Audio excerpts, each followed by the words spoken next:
আচ্ছা, সবাই আমরা গোসল করি না গোসল করি না? মা বোনেরাও তো গোসল করেন না, গোসল করেন না আপনারা? কিছু কিছু মানুষ দেখবেন যে মাসে একবার গোসল করে, বুঝতে পারছেন? মাসে একবার গোসল করে, মানে প্রত্যেক দিন করতে তার অসুবিধা হয়, ভালো লাগে না, তো মাসে একবার গোসল করে। আচ্ছা, আমরা গোসল করি কি করি না বলেন তো? হ্যাঁ হো বলেন। হ্যাঁ হো না বললে কেমন করে বুঝতে পারবো? গোসল করি। আচ্ছা, কে কে করেন হাত উঠান তো, সবাই হাত উঠান। তার মানে সবাই করি, হাত নামান। প্রথম প্রশ্ন আমার, যে আমরা যে গোসল করে তার উপর যদি গোসল ফরজ হয়ে যায়, তাকে গোসল করতেই হবে। ফরজ মানে করতেই হবে, না করলে গুনাহ। গোসলের ফরজ কটা? প্রথম নাম্বার প্রশ্ন আমার। দ্বিতীয় নাম্বার প্রশ্ন, আমরা ওযু করি কি করি না? নামাজ পড়তে গেলে ওযু করতে হয়, কোরআন শরীফ পড়তে গেলে ওযু করতে হয়, আপনার কবর জিয়ারত করলেও আমরা ওযু করি, মাদ্রাসায় যখন আমরা লেখাপড়া করতে যাই ওযু করে যাই, তারপরে পীরের দরবারে গেলেও আমরা ওযু করি কি করি না? তো ওযুর কটা ফরজ? দ্বিতীয় নাম্বার প্রশ্ন। তৃতীয় নাম্বার প্রশ্ন হলো মা বোনদের জন্য। মায়েরা দেখবেন কিছু কিছু মা ও বোনেরা, খালারা, তারা মাথার চুলগুলো, যেগুলো চুল আপনার কাঙ্গিতে চিরুনিতে উঠে যাওয়ার পরে ওগুলো চুল এক জায়গায় জমা করে রেখে দেয়। ওই দিক থেকে কোনো যদি হরেক মাল বা কিছু,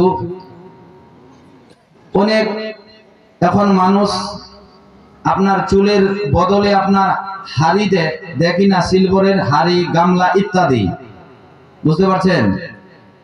ওগুলো চুল মা বোনেরা কি করে, তাদের হাতে দিয়ে দেয়, চুলের বদলে হাড়ি বা বালতি কিছু দেয়। তো এগুলো দেওয়া যাবে কি যাবে না? এই চুলগুলো মা বোনেরা যেগুলো দেয়, এটা কি শরীয়তে বৈধ না অবৈধ? তারপরে 4 নাম্বার প্রশ্ন, যে মা বোনেরা অনেকেই আপনার লাইটি নাকি বলে, লাইটি পরে না, নাইটি, যাই হোক, লাইটি বা নাইটি আমি কিন্তু বলতে পারছি না, কারণ আমি তো পড়ি না, বললে না বলতে পারবো। নাইটি বলে না লাইটি বলে।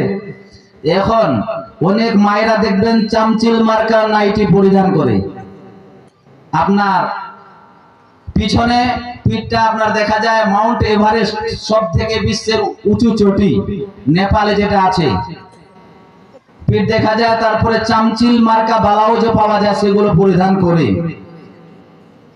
তো কোন নাইটি পরা যাবে, কোন নাইটি পরা যাবে না, কোন নাইটি পরে নামাজ হবে আর কোন নাইটি পরে নামাজ হবে না? 5 নাম্বার প্রশ্ন। 6 নাম্বার প্রশ্ন রইল, যে মা বোনেরা কোন চুড়ি ব্যবহার করে নামাজ পড়তে পারবে বা কোন চুড়ি পরিধান করতে পারবে?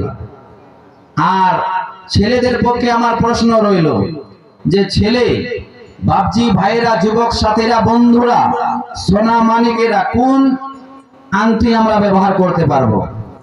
অনেক মানুষই আমরা আংটি ব্যবহার করি কিনা বাপ? হ্যাঁ হো বলেন। ব্যবহার করি না করেন না? সোনার আংটি, রূপার আংটি, পিতলের আংটি, লোহার আংটি, প্লাস্টিকের আংটি ইত্যাদি আংটি ব্যবহার করি কিনা? তো কোন আংটি আমরা পরিধান করতে পারবো? তারপরে আরো প্রশ্ন, ছেলেদের পক্ষে বাবাজি ভাইরা, যুবক সাথীরা, যিনারা বিয়ে করেছেন আর যিনারা বিয়ে করবেন, যাদের এখনো বিয়ে হয়নি, বুঝতে পারছেন, ব্যাচেলর, তাদের প্রশ্ন রইল, যে যিনারা বিয়ে করেছেন, আমরা বেশিরভাগই 5 লাখ, 10 লাখ, 15 লাখ পর্যন্ত দেন মোহর কি করি আমরা? বাঁধি কিনা দেন মোহর? আচ্ছা, 5 লাখ, 10 লাখ, 15 লাখ দেন মোহর যে আমরা বাঁধি, সেগুলো কি আমরা নিজের ওয়াইফকে, নিজের বিবিকে দিই? আদা করতে পেরেছে?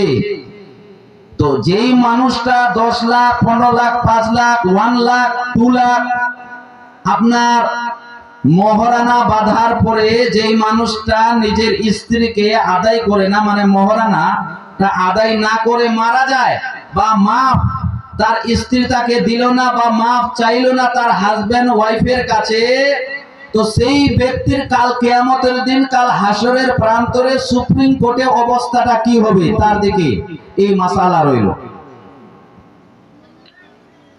তারপরে আমার প্রশ্ন রইল যে অনেক মা ও বোনেরা দেখবেন বাড়িতে কোরআন রাখা আছে, উপরে রেখে দিয়েছে, ওই কোরআন হঠাৎ করে পড়ে গেল, পড়ে যায় কিনা? হঠাৎ করে পড়ে গেল, পড়ে যাওয়ার পরে ওই কোরআন শরীফকে কি করলো, ওজন করার পরে 1 কেজি 1.5 কেজি চাল ইত্যাদি ফকির মিসকিনকে দিয়ে দিল। এটা করা জায়েজ না না জায়েজ সেটা বলে দেব।